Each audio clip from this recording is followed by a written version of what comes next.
ভাই আমার চাকরিটা খুব দরকার ভাই। আরে ভাই, চাকরি কইলি তো আর হয় না। আমি বেতন যা পামু দরকার হইলে তার একটা পার্সেন্টেজ আপনারা দিব। আমার লাগে প্লিজ কিছু একটা করেন ভাই। ভাই একটু বোঝার চেষ্টা করো, চাকরি দিতে হইলে বা পাইতে হইলে একটা ন্যূনতম যোগ্যতার কাগজপত্র দরকার হয়। কাগজপত্র ছাড়া কি আর চাকরি করানো যায়? ভাই বিশ্বাস করেন আমার কাগজপত্র আছে, কিন্তু গ্রামে আমি তো চাইলে ওইটা আনতে পারবো না এখন। তবে একটা কাজ করতে পারেন, নীলক্ষেত থেকে একটা ডুপ্লিকেট জাল সার্টিফিকেট বানিয়ে নিয়ে আসতে পারেন, তারপর দেখি কি করা যায়। আরে ভাই কলেজের সার্টিফিকেট, ভার্সিটির না, যেটা দিয়ে কোনো চাকরি বাকরি করবো, তাহলে টাকা পয়সা কামাবো কেমন? আসতে ভাইয়া, ধান্দার কথাবার্তা না সিগনালে কইতে হয়, গল্পিটায় না।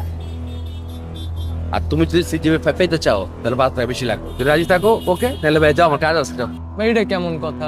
পয়েন্ট বাড়াই দিতে আপনার কি আবার টাকা পয়সা বেশি লাগতেছে? আপনার টাকা বেশি দেবো কেন?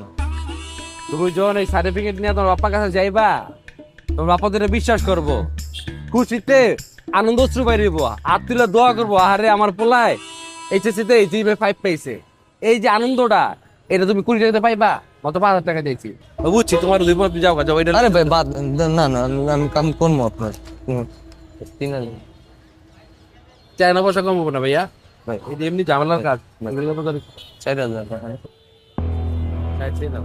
দৌড় মেরা হতো তোমার দিয়া তো বুঝাই, তোমার বাপ্পা তোমার ভুল করছে, বুঝছো?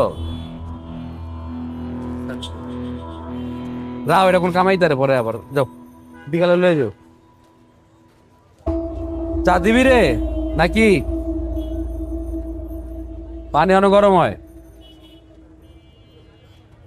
আসসালামু আলাইকুম। ওয়ালাইকুম। আপনার দান্দার কথা শুনলাম, ভাই আপনার সাথে কিছু কথা ছিল। তা কথা সামনে থেকে কর না, কান তো ওইদিকে খাড়াই আছে না।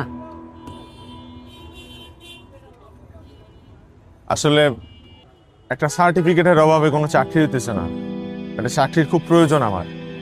আপনি যদি আমার জন্য একটা কিছু ব্যবস্থা করে দিতেন আমার খুব উপকার হইতো। একদম 20,000 আর কি, কোনো দামাদামি চলবো না। ভাই 20,000 টাকা আমার কাছে থাকলে তো আমি এই জিনিস খুঁজতাম না। আমার কাছে 4,000 টাকা আছে, এইটা নেন, আর একটা মোবাইল আছে, এটাও দিয়ে দেয়। চাকরি পাইলে পরে আপনার আমি শোধ করে দেবো বাকিটা।